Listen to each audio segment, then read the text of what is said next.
Thank you for joining us today on the Secrets of Success podcast with Dr. Shane Needham. That is me. I have the honor of looking out my window right now at Moscow Mountain in Moscow, Idaho, and it is a beautiful day, beautiful and sunny. I'm just so grateful today. I'm grateful also to have Katrina on. We'll talk about that in a minute. If you hear my new theme song, that is by my friend Lee Pence, a guitarist extraordinaire. And the first part of that song, you'll hear it's a big splash. That is me splashing in the water from cliff diving on the Salmon River, Idaho, or near Riggins, Idaho on the Salmon River. So thank you, Lee, for that new song. Really, really like it. I think it fits the theme perfectly. Thanks again for joining me on the Secrets of Success podcast, where our theme is never be outworked. You can visit my website at drsneedham.com to see previous podcasts and other information about me. You can also visit some other of my social media platforms on YouTube, on SoundCloud, on Spotify, and iTunes. You can find all my previous podcasts so far. We've been doing this since about March, and it's been going really, really well. I appreciate all you viewers, all you listeners, and everybody that's doing some great engagements on social media, which is, for me, it's over 10,000 a week, at least on average. Sometimes we'll get 20 to 25,000 engagements a week on all my social media. And you can also see me on Instagram, on Facebook, and on LinkedIn. Join me at all those places. Again, we are the voice for everybody that's never has the mindset of never be outworked. So we talk about science. We talk about bodybuilding. We talk about powerlifting. We talk about relationships. We are currently near the end of our series on eating disorders. And we are going to have this. Katrina is our last actual guest, as far as going to be talking about her own journey about eating disorders. And then we're going to have somebody this later this week that we're talk about it, who has a PhD in psychology, that's kind of an expert in eating disorders, to summarize everything. How do we talk to children about eating disorders? How do we talk to ourselves about eating disorders? And so Katrina introduced me to the term body dysmorphia disorder. And she has been through this struggle her entire life. And obviously by not in her entire life, but probably started when she was she'll talk about that in her early preteen years, but she'll talk about maybe why. And she's going to go very deep. She's going to be very vulnerable. She's going to be real and authentic. And her story is really incredible. It made me reflect on a lot of things. And I absolutely have so much more respect for her, having struggled with this, because obviously you look at her, you can see her now, and you've seen some of her pictures I've advertised. You wouldn't think that she would have an issue, correct? I certainly wouldn't. And so, Katrina, introduce yourself. Tell us about yourself. And this is going to be organic, and we'll just see where everything goes and be as deep and authentic as possible, Katrina. And thank you very, very much for joining me. Okay. Well, as far as my background, I guess I'll start with my education. I graduated from Eastern Washington University with Go Eagles. Go Eagles. What was that? Go Eagles. Yeah. I graduated with an education degree there and a minor in art. I'm mostly self-taught, but it's a different story. And I did some graduate work at Whitworth, took some classes, but spent about the first 12 years of my son's life just staying at home and raising him, and then doing my artwork in my spare time. And now my husband and I own a business. I do the bookkeeping and I do my art when I also have the time. And when do you want me to start with? You start whenever you want. You start as early as you want for your life, and you talk about anything you want, and nothing is off limits. It's up to you where you want to go, Katrina. Okay. Well, if I start going off on a tangent, just stop me. But no problem. Well, I didn't really realize I had what you would call BDD, or body dysmorphic disorder. I think that's how you pronounce it. Nobody diagnosed me. It was something because I am a reflective person. I've spent a lot of time trying to figure out what had happened in my life to cause horrible self-esteem, to cause eating disorders, to cause me to want to please people all the time. And I decided to kind of start researching it and realize that all of those years when I first, when I was really first aware of my own appearance, I was spending huge amounts of time in the mirror, just huge amounts of time in the mirror. I just look at myself from top to bottom and just obsess over it. I'd pick my skin because I had acne. I would focus for long periods of time on my nose. I would look at the rest of my body. I would literally, if I didn't have to be anywhere, I'd spend a lot of time just kind of obsessing about my appearance. And what age was this, Katrina? What? What age was this? Well, when I was really hyper-focused on that, it was early junior high. And so when did it start? Did it start earlier than that at a certain, and can you remember if it started at a certain age? So when I look back on my childhood, I had a great childhood. I was really passionate about life. I did not think about the way I looked at all. There was like this defining moment when I was 6 years old, and the kid that lived in back of us looked at me, and I was like 6 years old and he was probably 7. And he said, I only like girls that wear neat pants. And I loved dresses at the time. And it was funny, that was kind of when I look back on it, I quit wearing dresses at that point in time. I started trying to be what everybody else wanted me to be. Right. And then in about probably 5th grade, 6th grade is when all of a sudden, I got this bad haircut. I got the braces. I was going through what normal preteens, a lot of them go through. You kind of go through this awkward stage. The braces, I was the first one to get acne in 6th grade. And so the kids were really laughing at me over it and like looking at my forehead and just like marveling at this new thing that, wow, we've never seen this before, maybe unless they had older siblings or something like that. And that's kind of when the bullying started. Interesting. I was also in a lot of sports. I was in ballet, gymnastics, track, and I had very muscular thighs and butt, which girls really want that now. Back in the 80s, it was all about, the flip side, the big boobs and the little tiny butt. And I didn't fit that. I was opposite. Isn't that interesting how society? Yeah. Now it's the Kardashian butt now. Right. And unfortunately, we tend to try to listen to society and change with them. And I'm not sure that that's healthy. So go on. This is a great story, Katrina. Yeah. So, I was not really aware of my appearance until all of that. I mean, I saw what I saw in the mirror, but then the kids really kind of confirmed what I thought I saw, that they would like follow me home from school and they'd call me bubble butt, thunder thighs. They'd all be grouped up. They'd call me Toucan Sam because I had a lump on my nose. They called me frog eyes. I mean, I think they sensed a weakness because I was quiet, I was shy, and I was people pleaser. Right. And they just sensed that I was weak in some way and I was a target. I became an absolute target. My dad taught me to fight back in just a little sense as he told me to call one of the girls bristle brows because she had these big eyebrows. That wasn't a great tool at the time. I mean, it felt good, but really didn't give me, I guess, the tools that I needed to just focus on my brain and not my body. Yeah. But that was when I really became aware of my appearance and that it mattered. It mattered to everybody else. So that was when I started to really be ashamed. I think shame is it's a big part of this, is because when you feel that you're less than and you feel like you're not good enough or that there's something abnormal about you, there's a lot of shame that comes with that. And so, of course, junior high, if you're not equipped with what you need to really be, to go out into the world and focus, it could be kind of detrimental. And so I think when junior high came, it was overwhelming for me. The kids that I grew up with, they had gotten into drugs and sex at a very, very young age. And so they surrounded me on our block. And all of a sudden, I wasn't good enough for them either because I wasn't doing all of the things they were doing. Wow. So that was kind of when I got into just trying to fit in.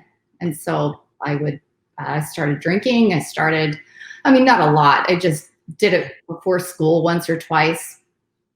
A friend found me on the side of the road and brought me drunk back to my parents. You know? Oh, I mean, wow. it was, I mean, there was a lot going on there. I just was trying to survive in junior high, and I didn't really stop and think at all about focusing on my brain. It was kind of just survival. Just go to school and try not to be noticed too Oh, much. goodness.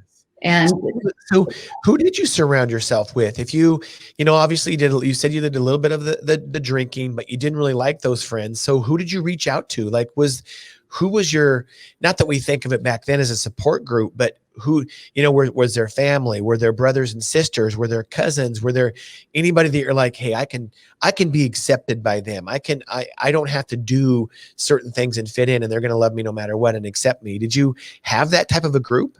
I had a couple real close friends.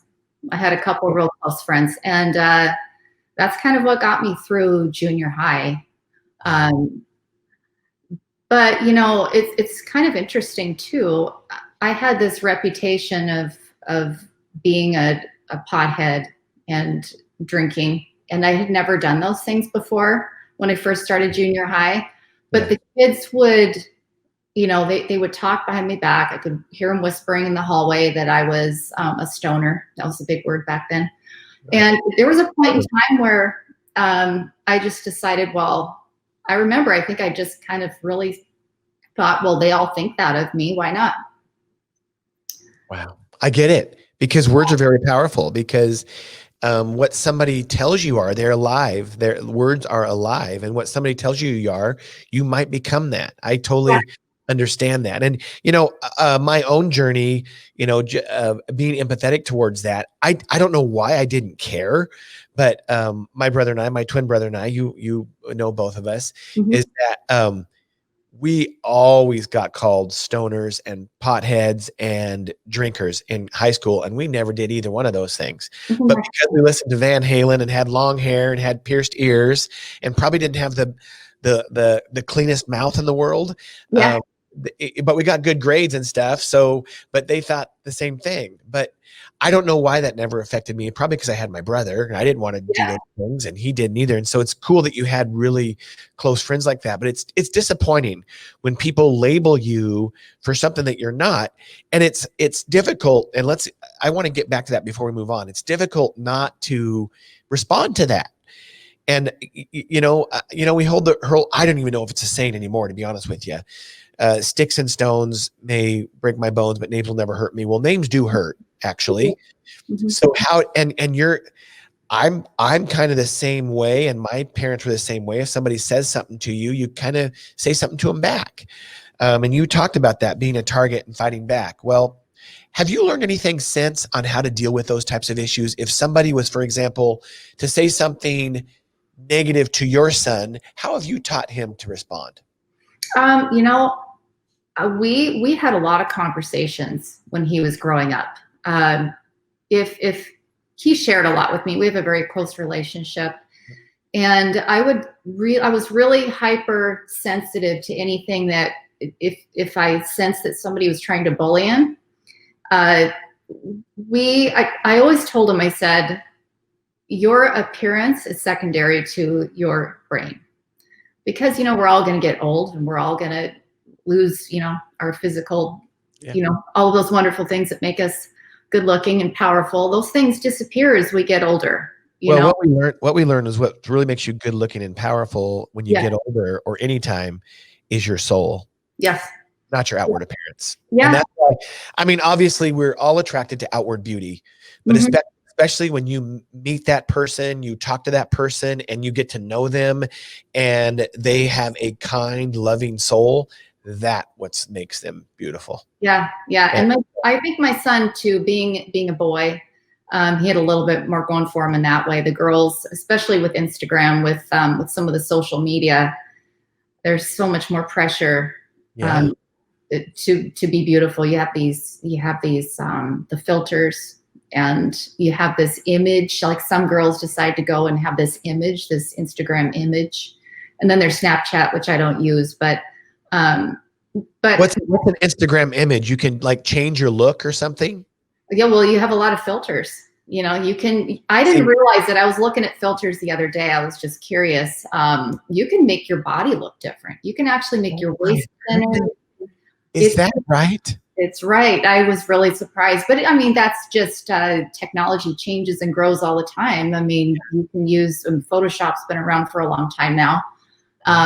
You know, with magazines, you know, especially when I was younger, I didn't realize a lot of those images were brushed and stuff. I didn't know that either. Actually, I didn't know Instagram and Snapchat had filters until I was talking to a friend of mine, and she said, "Oh yeah, she's using a filter."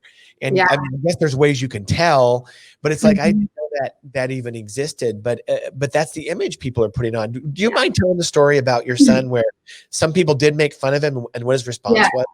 It was great. My son was in Taekwondo for several years and got his black belt. He started at about 6 years old, and put him in Taekwondo because he really couldn't pay attention very well. And Master Kim helped him learn how to pay attention. And sometimes harsh. But after Taekwondo, one day a kid came up to him, and my son we all have big teeth, and he had gotten his permanent teeth, and he hadn't had braces yet. And you know, he's a little guy. We all grow into our teeth at one point in time. But they were big and they were spaced apart, and they kind of protruded forward. And a kid came up to him and he said, "You know what? You have really big buck teeth." And he goes, "I know. So?" And the kid was like, what do you say? Yeah. I don't think he said it to be mean either. I think kids can be cruel without even realizing it. They don't think they're being cruel. They just point it out. It's true. And I think what happens, Katrina, is some of those types of kids that say those things, they might not know that they're saying them to be mean. Right. And, but what happens is when you give the opposite reaction, like, "No, I don't," and you give them attention, then they learn to be that type of a person the rest of their lives. So they'll say things to get people riled up. It's actually what, from my understanding about reading about it, is it's a covert narcissistic trait, is that somebody will say something to people just to get a response. Just to get a response. And that's what you were talking about when people started first making fun of you, so to speak. They found out that it bothered you, so they kept doing it. It's cruel. But that's why what you taught your son, or however you raised him, doing a great job, you and your husband, to just say, "Yeah, I know." So that is a great response, because you're giving those people no attention. Zero. That's right. And I told him that you got to focus on your talents. He's an amazing saxophone player. I said, focus on your talents. And that's something that I dropped as soon as I became so obsessed about my appearance. It was all about, like, if I could dress a certain way, put my makeup on a certain way, cover up the acne, do my hair a certain way, then I would be accepted. You know, when I look back on it, those girls, the popular girls, they weren't always the best looking. They just lived their life, and they were outgoing, and they were mostly nice. And I just really thought that if I could look a certain way, because that's really it was kind of traumatizing. I thought, well, nobody likes me because I'm not pretty. I get it. Even talking about talents, because we always are going to have people judging us in life, whether it's for how we look or what we do. And so your son obviously sounds like an amazing musician. I think that's absolutely incredible and awesome. There might be people that make fun of him for that too. And again, the response is, I mean, I know this sounds really weird, and you have to prepare yourself for these responses. And I'm hoping the doctor that comes on our show talks about some of these things, and maybe I'll talk to him about it beforehand. But the response is, when somebody makes fun of your work or makes fun of your face, or "Thanks for the comment," and walk away. No response. "Thanks." Okay. You know, and because then they don't get what they want. They're trying to get attention. And a lot of people, through negative behaviors, they get attention, and they do that their whole lives. And they'll take it in their relationships. They'll take it in their relationships with their boyfriend or girlfriend or spouse, even with their kids. And it's a really bad thing to do. So So it sounds like you've raised a great young man. Sounds like he's very secure in himself. I mean, a true alpha male. And that is a compliment to be an alpha male, or just to say that you're secure in yourself. You don't care what people think. You're going to do, we sometimes get a bad rap for what alpha males are. Alpha males are secure. They know how to treat people. They know how to treat themselves, and they don't care what other people think. And Yeah. that's really a secure person. So it sounds like you've raised somebody like that. So really good job. So let's get into some maybe even deeper stuff, and you decide how deep you want to go, Katrina.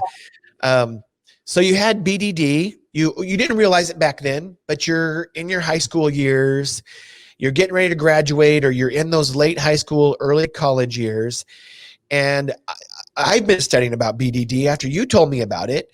And a lot of side effects come from having poor self-esteem, having body image issues.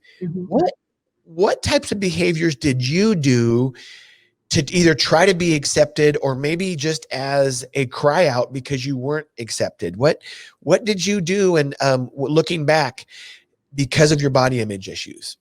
Well, I think that when you have those types of body image issues and they become all consuming, a lot of things can happen without realizing it at the time. I mean, now you can overtly go and just say, I don't care about myself, and I'm just going to do dangerous behaviors and be impulsive and be reckless, which there were times I did that. And there were other things that happened, such as just having so little regard for myself, and just my self-worth was wrapped around what other people thought. And so that turned into, I had at one point in time started to control my food intake. And that was, I'd had people say things obviously about my butt, my thighs and everything. But then I started to think, okay, if I'm thin enough, before I was just focusing on my face. Then I started to really focus on my body. I could say, okay, you're going to get 1 gram of fat a day. So I was going to try to get skinny, like, Jane Fonda. And I get it.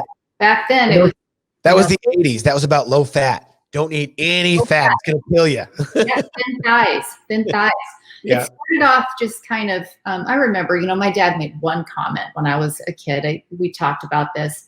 I used to weigh myself every day as I was growing, and I say, oh, look, I gained 5 pounds. It just meant I was growing. And at one time, my dad, he was trying to be informative, because dads, they like to be informative. He's like, you better not gain any more weight, or you're going to get a big fat ass like your aunt. That's what he said at the time.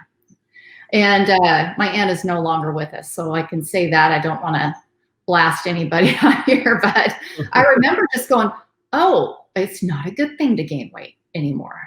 Wow. And so that was when I started kind of thinking about my weight. But in high school, that was when I decided to start playing around with that, allow myself 1 gram of fat a day. I think I got down to about 103 pounds, 103. And I was about 5'4" at the time. Later on, I would use it as a form of self-loathing and punishment.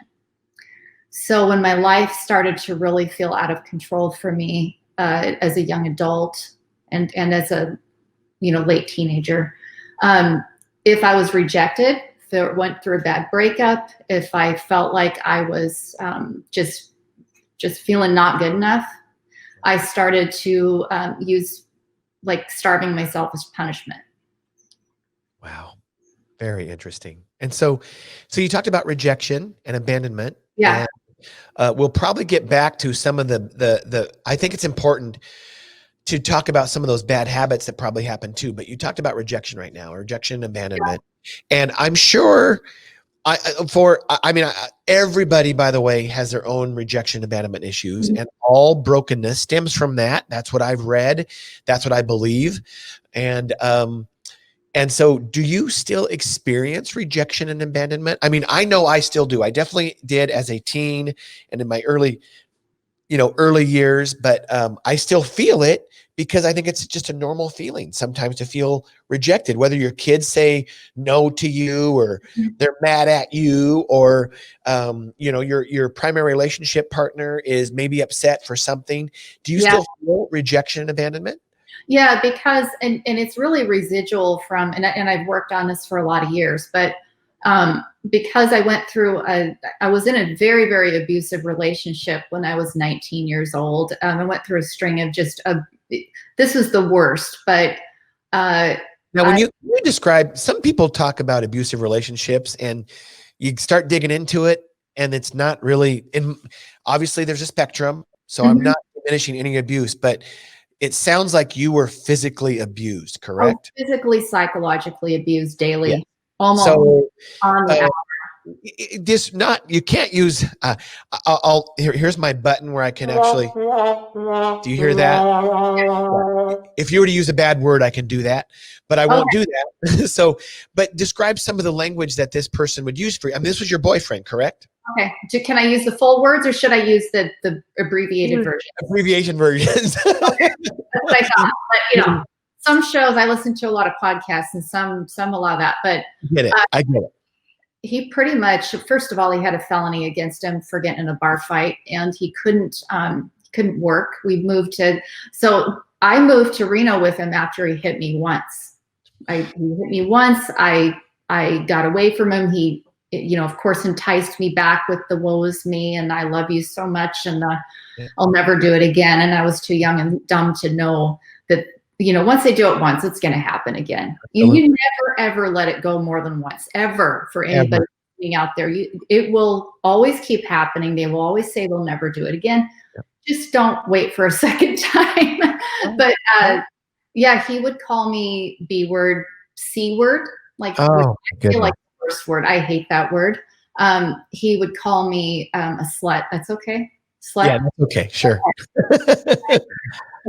He would he tried to control what you wore and all kinds of stuff. Right? To control what I wore. He would start pounding and slamming the countertop if I was talking to my parents on the phone. He completely isolated me from everybody in my life. He didn't like you to be around your siblings or your mom and dad or your cousins or anything? No. Abusers like to isolate you. They do. That's a narcissistic trait. They like to isolate because of their own insecurities. They feel also rejected and abandoned. Yeah. And I moved to Reno with them, and I wasn't eating then either.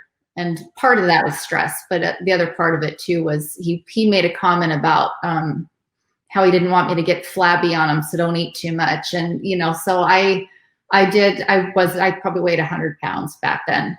Oh, goodness. But he'd call me names. He would just beat me down. There was some little tiny part of me though that never went away, that never died. It was like a strong little part of me that knew that I would probably get away and never come back. I just had to wait for the right time. But what that does is and I still have it. I mean, I was 19, I'm 48 now. So that was 30 years ago. I still go through, I'll have a flashback. So a little bit of PTSD with that. And kind of back to the rejection, for years and years and years, if anybody would speak to me in a harsh way or criticize me, it would bring back those feelings. Wow. And so I do feel rejection at times, and it kind of brings that back to me. How do you process that now, Katrina? I have to my husband's one of those people that just kind of says it how it is. He's and there's nothing. I mean, he's the gentlest person you could imagine. Kind of I guess blatantly will say things that he thinks and has a big loud voice, but would never hurt anybody. So I've had to just slowly remind myself that, the past, it's in the past. And so to try to breathe through it and not take it personal, that's been really hard, is taking it personal and not wanting to lash out. Right. Absolutely. Well, what's interesting there is that, and that's very common. It's a form of PTSD and not wanting to lash out. But it's good that it seems like you've really studied this, really reflected on it, and really tried to, well, you've motivated yourself to change. And that is not what a lot of people do. And you also, the biggest thing, I think you and I were talking offline, is that you recognized it. Yeah. And there's a lot of people that won't recognize they have a problem. And so they'll continue to abuse themselves, because everybody that abuses other people abuses themselves. That's usually how it is, right? Mhm. And so what a great story. I mean, it's a lot of, I assume, talking about relationships, and you had domestic violence in your relationship. So what was it? And believe me, I've been in these situations with relationships before too, where you get into a toxic relationship, Mhm. and you wonder, and then you reflect back on it. It's like, why was I attracted to that? Why was I even attracted to it at all? Can you just, because I assume from just what you were saying, felon, it Mhm. sounds like he drank. No, he couldn't drink. He was, he had, they called it manic depression back then. Oh, So, okay. so But he would, so, yeah. felon, manic depressant. How many more red flags do I have to give you? Oh yeah. I And was, so what do you think attracted you to him? in the very beginning, it was, he was kind of a bodybuilder type, tall, just kind of, if anybody's ever seen, the cartoon Beauty and the Beast, he looked just like Gaston, but with blonder hair. Oh my He goodness. looked so much like Gaston. And in fact, he was kind of fascinated with Beauty and the Beast. And I think he saw himself as the Beast, but he was really Gaston. Interesting. That is really interesting. Wounded soul, but he was really just a narcissistic jerk is what he was. Oh my Um, goodness. Yes, obviously. but Wow. I thought again, back to, I would think to myself, if I could date this guy, I'm good enough. If I could capture his attention, I'm good enough. And I would just take whatever abuse he handed to me, because I guess I felt that was all I deserved at the time. I really, really lost value, any sense of value for myself. I was so lost. I was so down the wrong road by then. I didn't even know how to recapture my own strength at the time. Well, you did, and that's inspirational. A lot of people don't do that, even at the age of 48. And so, I want you to go deeper into this. This is very common. And so, doing my own research on BDD, because you don't feel accepted, you feel rejected, you feel like people don't like you because you're ugly, or your nose is too big, or whatever. And so, there's a lot of issues that go along with the types of people and the types of behaviors that people with BDD have. Mm-hmm. And one of them is actually promiscuity. Yeah. And so can you describe that a little bit? Because I mean, obviously they want to be accepted. So they think by hooking up indiscriminately with a lot of people that might make them feel better, because then they're less insecure in themselves. Can you describe that in your own journey, Katrina? Yeah, I mean, I started that, I was probably 14 years old. And one of the kids that I grew up with, she became promiscuous, and I didn't realize, I just was too immature to realize at the time she had her own issues. She was very overweight. She hated herself, and she would follow me to school. Again, the taunting on the way to and from school. She'd sing like a virgin, because being a virgin and in her eyes was like a crime or something. And here's a childhood friend I grew up with. Suddenly she's singing like a virgin and making fun of me for being a virgin. And I thought, well, I better fix that. Oh my goodness. So I did.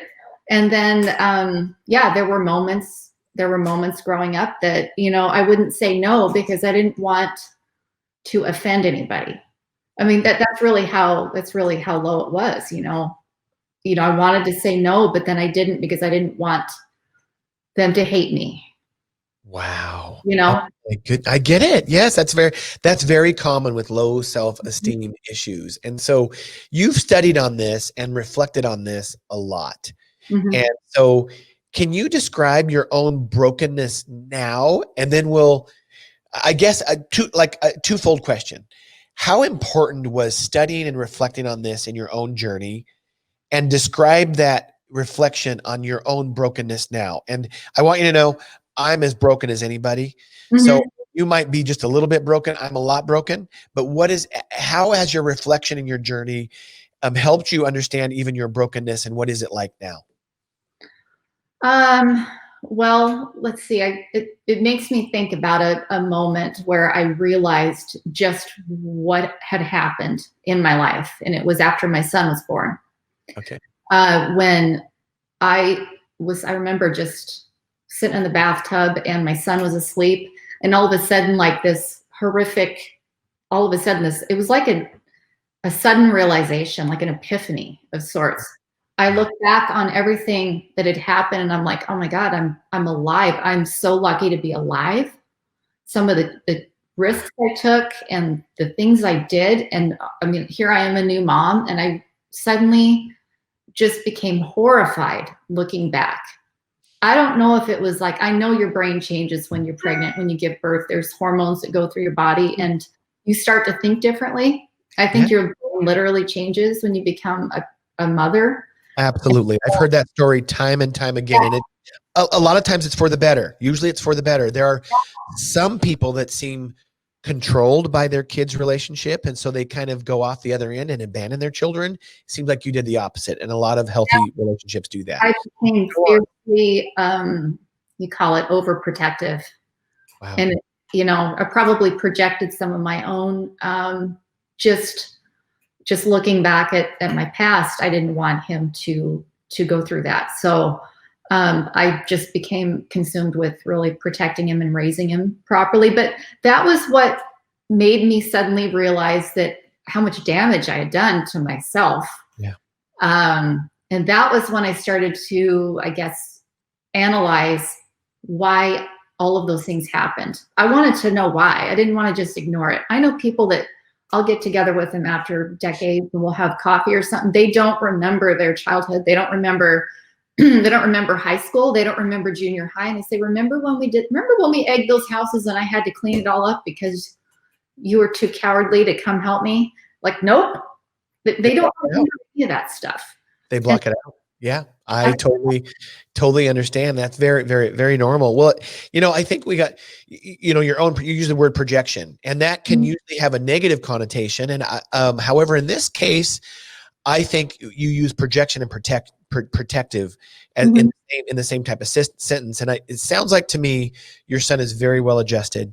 Your son is very secure in himself. And that's because of your journey, what you didn't want him to experience. Because what is common, as we shouldn't be surprised, most brokenness is a generational curse. And so when we talk about, if you're an alcoholic, it's probably because your parents were an alcoholic. If you're a drug abuser, it's probably because your parents were a drug abuser. If you commit domestic violence or abuse, then it's because you were probably domestically abused. Yeah. And so to break that generational curse, Katrina, is very rare.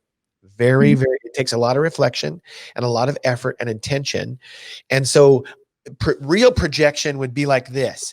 And I know people with your disorder, and we'll get into males. Males also have BDD, by the way. We'll talk about how it's a little bit different with females, but whereas females actually talk about some of those things that you talked about. They'll say, you know, a mother may say, "Oh, you shouldn't wear that dress. It makes you look too this. You need to dress this way," or, "Oh, I don't like your hair." Those are very important. Those are very critical things to say to your child, especially mother to daughter, but also mother to son or father to son, whatever. We'll get into the son issues in a minute. But your projection was more protective. And that's, I think, way more healthy in teaching your son to be secure and not criticizing him on his looks or his behaviors. And so really, really good job there. Really good. Well, I wanted him to be authentic. You know, we've talked a lot because he is big into social media, his age and everything. Everybody is. Yeah. We talk about that facade, you know, when you go to Universal Studios, you see where all those movies are filmed, and you know that artists have come along and made these buildings look real and even made them look taller than they really are. And then there's nothing on the inside. We talk a lot about that. Yeah. We talked a lot about that as he was growing up. And I've had to think about that myself as well. Wow. So let's talk about some of the words that may be triggers to you as a female, and then I'll talk about some of the ones that I've studied and I know personally are triggers for a male that triggers some body dysmorphia disorders, and just some of those triggered thoughts. And so keep in mind with males, it's usually like this. They actually call it muscle dysmorphia. Mhm. So the image of a perfect male is to be as muscular as possible and as lean as possible. And so I've definitely had comments said to me, and I've read about these things too, about certain things like, oh, you're not lean enough, or his abs are better than yours, or oh, I like his legs and not yours. And these are people that are very close to me, very close to me. And I think they do it on purpose? I think they learn to probably do some of those things on purpose, to be honest with you, right? So what are some of the words that are probably triggers to you that you know of and you've studied of as a female? Trigger words. I guess give me an example of. Well, you got a big butt. Oh, yeah. But today, maybe a big butt is good. I don't know. That's taken me a long time to accept. Yeah. You know, big butt. You know, I that doesn't bother me anymore because I think it's because of societal standards. They've changed, and so it's not seen as a bad thing anymore. And I let societal standards really, really drive me. Yeah. I mean, God, it took me, and I still have issues with the chest. You know, in the U.S., women go out and they get boob jobs. You know, they get boob jobs, and I had a lot of people make comments to me, even helpful comments like, "Well, if you just get the boob job, it'll even you out. It'll make you more symmetrical." And I'm like, you know, I almost did it. Like I told you, almost did it twice, and then I stopped because I said, "This is not who I am. It's not authentic."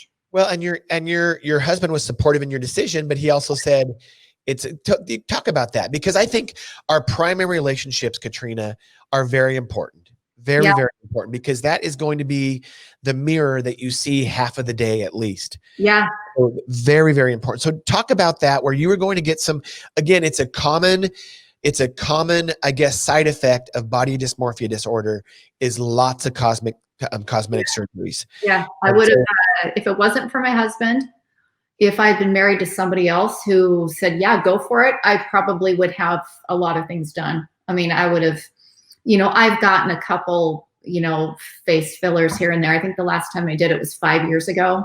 But he doesn't support that. I mean, he's really blatant in the way he talks. He pretty much told me that I need an IQ transplant before I need before I need breast implants. If that's what I think, if you think you need that, then you need an IQ transplant. Yeah. And only you can understand that. But he also said it was your decision. You didn't feel controlled by him, right? No, he said it was my decision. You know, there are a couple jabs in there to kind of make me like, hey, I don't want you to, but go ahead. Yeah. You know? Yeah, absolutely. Absolutely. No, I totally understand that. And so those are some of the triggers. I mean, I don't know, are today, are women expected to be skinny? I don't, what are some of the trigger words for women nowadays that you are aware of? I don't even know. I don't know. I have removed myself quite a bit from what's expected of women. What I do like to see right now, I will tell you what I'd like to see. When I go to the gym and you see these curvy girls and they're deadlifting and they're squatting and they're doing bench press and they're rocking their yoga pants and they're not skinny. They're not skinny girls. They're muscular and they're endomorphs, you know, mesomorphs, endomorphs. They're endomorphs, but they lift weights and they are doing, like, they are working on the best version of themselves instead of trying to be, you know, you can't change your bone structure. Trying to become something that is completely unattainable. Yeah. You know, I totally agree. And I think that's what's attractive to me about, I don't even like to use this word. I don't want to send anybody into any triggers. So please don't take this out of context, but that's what is attractive to me about anybody who cares about their fitness, whether it be how they eat or how they train, or just how they treat themselves, how they don't drink, how they don't abuse drugs or whatever. It's a mindset. Yeah. That is very attractive to me. And you Now, have to get outside yourself. I think there's a point in time where you have to do something outside yourself that is so meaningful that you are not focusing on yourself, on something that's going to disintegrate, not be here forever. Instead of trying to make a mark, if you're just trying to work on something that's never going to last. That's right. Yeah, we can fight time for as long as possible, but it will catch up to us. But what's in our soul is what's really, really attractive. And that mindset, that hardworking mindset of how we treat ourselves. And that's what is attractive. Sometimes you see them in the gym. Sometimes you just see them working hard at work. Yeah. And it's really, that's what the attractive part of it. So those are, so Katrina might not know some of those terms, but sometimes, it's attractive to say, for a lot of women, it's attractive to say you're skinny. Oh, yeah. Okay. Yeah. So that's attractive. If you say that to a male, that's a trigger word. It's like, oh my gosh, I'm small. I'm weak. That's how they're going to take that. And so that's because, again, the image of a male for society is to have as much muscle as possible and as little body fat as possible. And so, and I struggle with those issues. I absolutely struggle with those. I mean, that's kind of my goal as a bodybuilder on the side. I can't be always painted with that brush, but so I have to be really careful of that. But so, and I hope the doctor on the show will talk about this. And that's why it's better, like you talked about with your son, you don't make it about looks and appearance. You make it about performance and how you feel. Yeah. Your own talents and how you feel. Because here's the thing. If you feel good, the chances are you're going to look good. Yeah.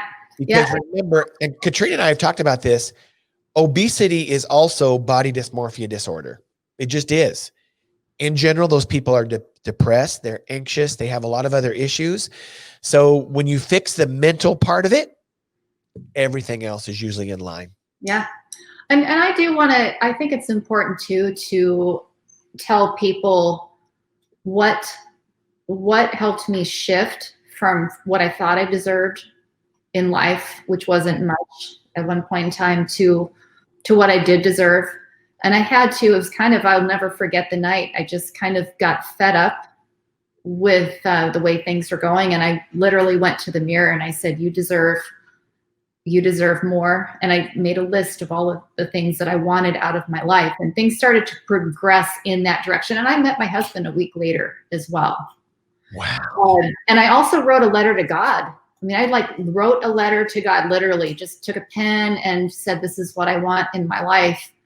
And things did change from there, and there were, in between the time when I was kind of letting people walk all over me and I got to where I am now, there was some rebellion. I went through a hippie phase. I pierced my belly button, pierced my tongue. I just kind of went through this, I don't care what people think. And I was kind of reckless for a while. Yeah.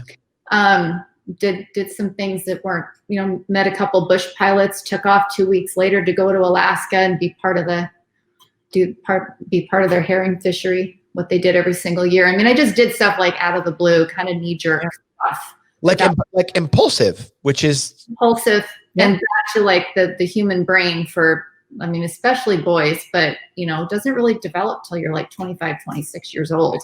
Yeah. And it was right before that where things kind of settled down, but Wow. That's incredible. So talk about your support group now, including you've talked a little bit about your primary relationship, and it sounds like there's support there.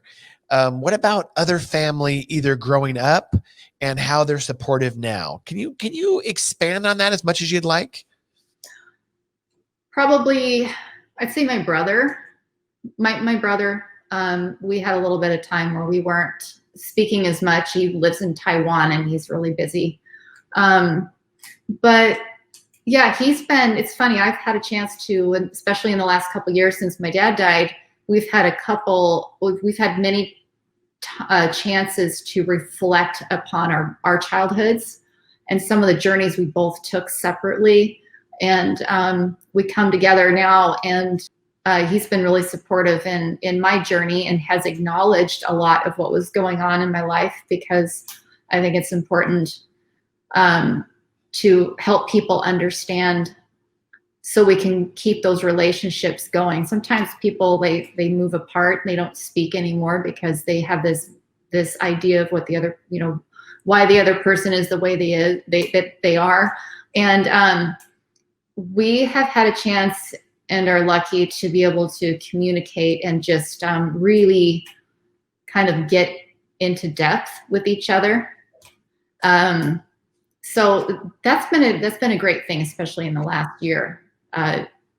So yeah, we support each other's fitness journeys and business journeys, and that's been really good. And my mom and I, my mom's good support as well. We've had a chance to reconnect in the last year in a great way. So that's awesome. That's good to hear. It's very, very important.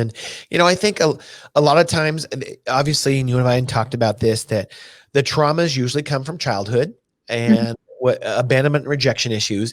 And a lot of times that can come from our parents. And if we reflect on it, we could certainly sit there and blame our parents. I think the rare person is the one that intentionally tries to hurt their children. I think that in general, parents try to do the best job possible with the tools that they were given. And we know this, for example, we know that our parents' generation was raised different than we were, and we were raised different than they were. And I think they were just doing their best. And then we can talk about all those things I guarantee you our grandparents probably never told our parents they loved them. You just didn't do that back then, and stuff like that. And so things are different. And I think one of the jobs of a parent, or the beauties of a parent, and I've told my own kids this, is, when I get to be 80 years old, if God willing, if I make it to that old, and they come to me and they say, Dad, do you remember when you spanked me when I was 12 or whatever it is? I don't think I've ever spanked my kids when they were 12, but remember that? Or when you said something mean to me, I'm just going to say, yeah. And I'm sorry if that hurt you. Yep. I'm really, really sorry. And so for a parent to be able to say, I made some mistakes. I still am making mistakes. And then to say, I want to change. I want a relationship with you. I want to work through what it is that we had to, is huge. So it's awesome that you and your mom can reconnect over this last year, whatever it is, and reconnect and talk about those things. And so that must be really healing for you. Yeah. Yeah, it is. It is actually. That's great. That's great. Cause that's huge. A lot of people, Katrina, never get that closure. They never get that closure. And so we're starting to wrap this show up. You have been a tremendous guest. I thank you for your authenticity, your realness, your vulnerableness. So we got a couple more questions that I think are very important as far as the theme of this show. Yeah. And so name a time in your life. You've named a lot of critical moments in your life. So these might be easy for you, where you thought it was a failure. You thought you were a failure internally, or maybe even somebody externally looked upon you and said, oh man, she failed at that. But it turned out to get more, you achieved more success through that. Can you describe a time like that? I mean, there's a literal time. I can think of a literal time. I mean, my first year of college, well, first of all, I never actually studied or tried in school. Still managed to achieve a 2.8 graduating, but, I didn't really ever study. And I didn't think that was very important, because of what we just talked about. But my first year of college, I ended up, I dropped out. I dropped out by the time my parents decided not to pay for my college anymore. I dropped out 4 times, or 3 times. But after my first year of college, I had a 0.9. Wow. I didn't know how to study, and I didn't study. When I finally had to pay for my own college, and I said, I want to be smart. I want to be like those people that are successful and are buying their own houses. And I was about 21. I finally said, I got to get smart. So I ended up getting a lot of 4.0s and graduating with 3.7. So that's awesome. Congratulations. And that's a mindset. I'm not a fan of the word smart. I'm going to describe what you did. You turned yourself smart, so to speak, by working hard. You I had did. you had smart habits. That's what you I did. had smart habits, and I had to teach myself how to study, and I had to teach myself how to say no to people and just focus on my own goals and just be better. And, you know, I had to, consciously do that. It was every single day was a conscious struggle to stay on task and to graduate, and to prove also to my parents, who pretty much, I think they lost hope by then, to prove to them that I could do it. That's awesome. And you proved it to yourself, and you still have that mindset today. So, and also life itself. I mean, there was a point, there were many, many, many years I could look back and say I was a failure all of that time and not being true to who I was. But you have to look at where you end up, not where you start off. Not, you know, and it is all about the journey. Sometimes the journey's pretty ugly, but then you can get to a great place. That's awesome. You have a great mindset, Katrina. That's really, really good. And there's a lot of people that do look upon those struggles and they think, oh my gosh, that was horrible. And that might be, but that's where our growth occurs, right? That's where our growth occurs. And once you get through one thing, you can certainly battle it yourself. And I think especially as a parent, when we have our own battles and we have a little bit of struggles ourselves, we're able to actually help our children even more. And maybe not financially, because we don't want to enable them necessarily, but be able to empathize with them on, hey, I understand this. So those are pretty related. I'm going to ask my last question of this podcast is, name a time in your life where really the never be outworked mindset applies, where it's like you've described some really, I mean, first of all, you have that mindset. That's why I wanted you on this podcast, because I know to overcome, to reflect, and to study some of your own childhood traumas like you've done is rare. But what I've been finding is I've had several people on the podcast that have looked back in their childhoods and they're very successful now because they've decided to change. They've decided to reflect and not stay in that victim box. Yeah. Reflect and change. So how does the never be outworked mindset apply to you now? Right now? Well, I can think of specific times. Sure. That's great. I mean, I can think of specific times. It was in college, and then also building a body of work with my artwork. You know, I've built a pretty big body of work, and that was a goal of mine. I set a goal. I can also think of a specific time when I got out of that horribly abusive relationship. I just seen Terminator 2 and saw, what's her name? Linda. Sarah. She was doing the pull-ups, Terminator 2. I know who you're talking about. I just don't remember. Yes. I don't remember her name. But that's what inspired me to get strong and to I started bodybuilding after that. I started lifting weights heavily and working toward like a just getting muscular and strong. But I've done those kinds of things throughout my life. Well, that's a mindset. Once you have a mindset like that, then you can grind it out with anything. Yeah. So I do bookkeeping right now for our business. I can't it's not like I really grind it every day with my bookkeeping because it's really part-time. But I mean, I try to always do something every day. I never, ever just sit around.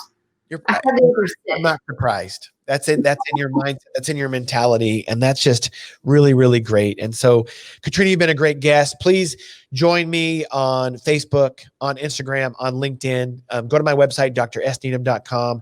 Certainly you'll see this podcast. It'll be ready in about a week or so, and we'll have it available on the platforms, iTunes, SoundCloud, Spotify, and of course the YouTube channel as well. And so do a Google search and you can find any of me on those platforms, on any of those platforms.